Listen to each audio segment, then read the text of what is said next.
हाय, आप देख रहे हैं इंडिया न्यूज इन खबर और मैं विष्णु शर्मा लेकर आया हूं राजस्थान की एक ऐसी दिलचस्प सीट का चुनावी विश्लेषण जिसके बारे में एक कहावत मशहूर है कि देखो हमको गौर से, आए हम नागौर से। नागौर मारवाड़ जिले की राजस्थान के मारवाड़ इलाके का एक ऐसा जिला है जहां 10 विधानसभा सीट आती हैं। तो नागौर जो विधानसभा सीट है, जो मेन सिटी की सीट है, हालांकि जो शहरी समस्या होती हैं वो उसके साथ भी हैं। तो मैं आपको बता दूं कि वहां पर जो वोटर है वो जाट मतदाता ज़्यादा है, करीब 62,000 जाट वोटर था पिछले चुनाव में। तो उस जगह को, उस विधानसभा सीट को पहले जाट राजनीति का केंद्र माना जाता था, मिर्धा परिवार को बड़ा माना जाता था। लेकिन पिछले जो अगर चुनाव देखे जाएं तो 5 बार एक मुस्लिम विधायक रहा है, जो 3 बार कांग्रेस से और 2 बार बीजेपी से। बड़ा दिलचस्प बंदा है वो, नाम है हबीबुर रहमान अशरफी लांबा। पिछले 2 बार से वो बीजेपी के टिकट पे राजस्थान से जीत रहा है, फिर भी बीजेपी ने उसको इस बार हटा दिया जीतने के बावजूद। पिछले बार भी वो करीब 6,000 वोटों से हरेंद्र मिर्धा जो कांग्रेस के थे उनसे जीते थे। दरअसल उसकी वजह दिलचस्प है, करीब 45,000 वोटर हैं वहाँ पे मुस्लिम, 62,000 वोटर करीब हैं जाट और 20,000 के करीब वोटर हैं माली।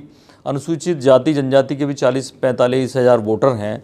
ऐसे में आंकड़ा ये होता है कि हबीबुर रहमान को बड़ा इसका फ़ायदा मिलता है। वो गहलोत सरकार में मंत्री भी रहे, लेकिन जब से बीजेपी ज्वाइन की तो जो बीजेपी का कोर वोट बैंक है वो उनको मिलता रहा और उनके साथ साथ जो उनका मुस्लिम थोक वोट बैंक था वो उनको मिलता रहा। लेकिन इस बार बीजेपी में बदलाव की बयार है और तमाम सारे बड़े चेहरे बदल दिए गए, यानी जीतने के बावजूद हबीबुर रहमान को टिकट नहीं दिया गया उनकी जगह, क्योंकि इस बार थोड़ा सा दबाव आरएसएस की तरफ से भी माना जा रहा है। एक आरएसएस के पुराने कार्यकर्ता को टिकट दिया गया, मोहन राम चौधरी को।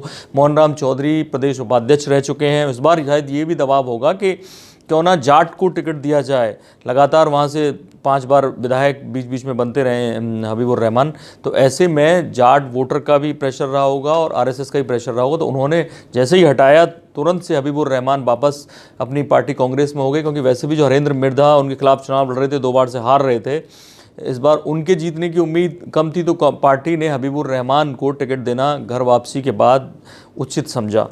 अब मुकाबला इन दोनों के बीच में, और मोहन राम चौधरी का जो व्यक्तित्व है वहाँ के लोगों के लिए बड़ा ही साफ़ सुथरा व्यक्तित्व है। काम हबीबुर रहमान ने भी किया है इसलिए, और वोट बैंक दोनों का अपना अपना मजबूत है, इसलिए मुकाबला थोड़ा सा कड़ा है। हबीबुर रहमान 2 बार से जीतते आ रहे हैं और मोहन राम चौधरी की अपनी छवि है, 48 सालों से आरएसएस से जुड़े हुए हैं, प्रदेश उपाध्यक्ष बीजेपी के रहे और क्षेत्र में उनकी छवि अच्छी है। हबीबुर रहमान पहले से ही इतने लोकप्रिय हैं। तो ऐसे में मुकाबला वाकई में नागौर में कांटे का है। तो ऐसे में नागौर की तरफ पूरा राजस्थान गौर से देख रहा है कि वहाँ इस दिलचस्प बदलाव के बाद, एक मुसलमान चेहरे को हटाने के बाद, एक जाट चेहरे को लाने के बाद क्या होता है, इसको बड़े गौर से राजस्थान की जनता देख रही है। आपको ये नतीजे पता चलेंगे और इस संबंध में जो भी जानकारी होगी आपको देंगे। इस तरह की बाकी सीटों के चुनावी विश्लेषण के लिए देखते रहिए इंडिया न्यूज़, सब्सक्राइब करें इन खबर। थैंक यू, नमस्कार।